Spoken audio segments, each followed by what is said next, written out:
चलिए 4.3 गजल की पद्यांश लिखेंगे। दो दो पंक्ति का यह पद्यांश होगा। ठीक है, छोटे छोटे पद्यांश हैं और आने वाली परीक्षा को लेकर काफ़ी महत्वपूर्ण हैं। ठीक है, इसे ध्यान से सुनेंगे और फेयर कॉपी में लिखना भी है। ठीक है, पद्यांश नंबर 1 देख लीजिएगा, क्रम से दिया गया है। नदुआ नरवा म तौरत है, देश देश देश भूइयाँ के इतिहास यहाँ। ठीक है, यह पहला पद्यांश होगा। इसके संदर्भ में हमें लिखना है, प्रस्तुत काव्य पंक्तियाँ हमारी पाठ्य पुस्तिका के शीर्षक डबल इनवर्टेड कॉमा में नदियाँ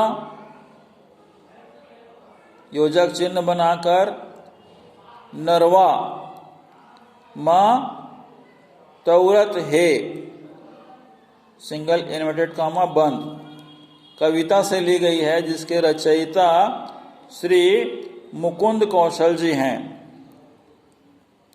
प्रसंग में लिखना है, प्रस्तुत पद्यांश में छत्तीसगढ़ के इतिहास का वर्णन किया गया है। पूर्ण विराम। व्याख्या में लिखेंगे, छत्तीसगढ़ की धरती में प्रवाहित होने वाली नदियां एवं नाले भी लोगों के मन का विश्वास का एक कारण है। पूर्ण विराम। यहाँ के हर पत्थरों पर यहाँ की भूमि का इतिहास लिखा हुआ है, जो छत्तीसगढ़ की विशेषता को दर्शाता है।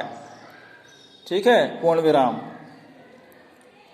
अब दूसरा देखिएगा, तिपत भूमरा देश देश देश खेलत रही थे 12 मास यहाँ। दूसरा पद्यांश है, संदर्भ पूर्वानुसार रहेगा।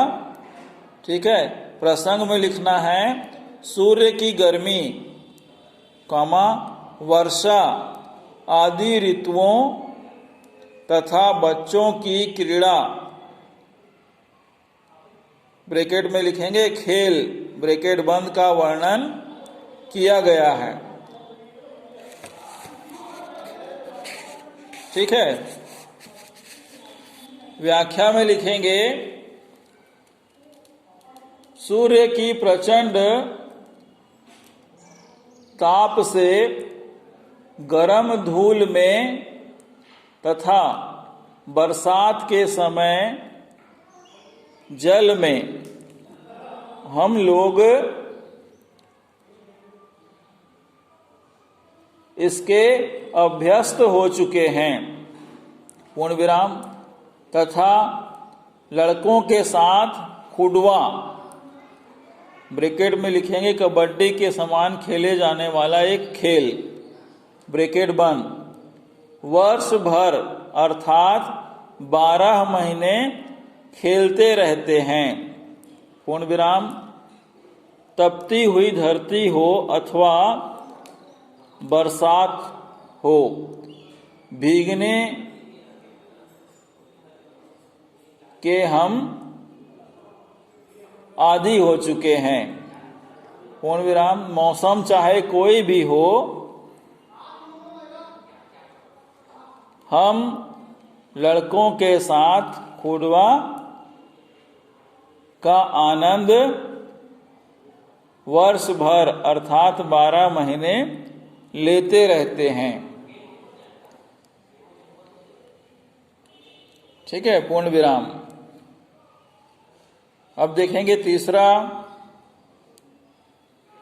जो है वो है, पूस मास माँ जाड़ जनावय देश देश देश सावन माँ चौमास यहाँ। यह तीसरा पद्यांश होगा। संदर्भ पूर्वानुसार होगा, जैसे पहले में लिखवाया गया है। प्रसंग में लिखेंगे, तपती गर्मी कामा वर्षा आदि का वर्णन किया गया है। ठीक है, व्याख्या लिखेंगे, पौष डेस दे के माघ के महीने में अत्यधिक ठंडक रहती है, पूर्ण विराम, तथा इसके बाद बैसाख के महीने में भीषण गर्मी होती है और सावन के महीने में वर्षा मानो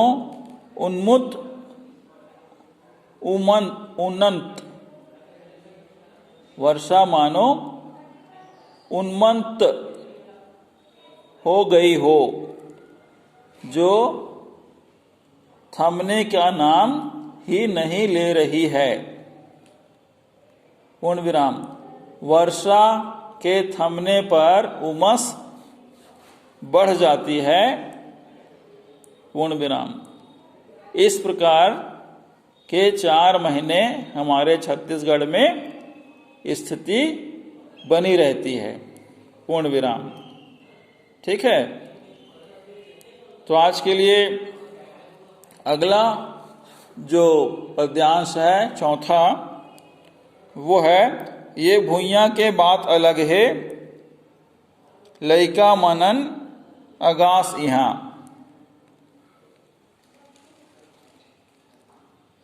संदर्भ पूर्वानुसार ही रहेगा। प्रसंग में लिखेंगे, प्रस्तुत पद्यांश में छत्तीसगढ़ की भूमि तथा बच्चों के सामर्थ्य का गुणगान किया गया है।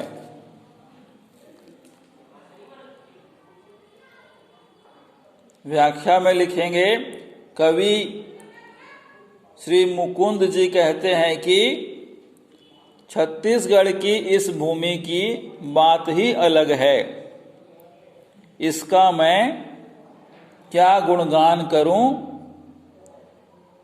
छोटे छोटे बच्चे भी सर पर आकाश उठाए रहते हैं, अर्थात छूने का प्रयास करते हैं खेल कूद में, पूर्ण विराम। कवि का आशय यह है कि इस भूमि की बात बहुत ही निराली है।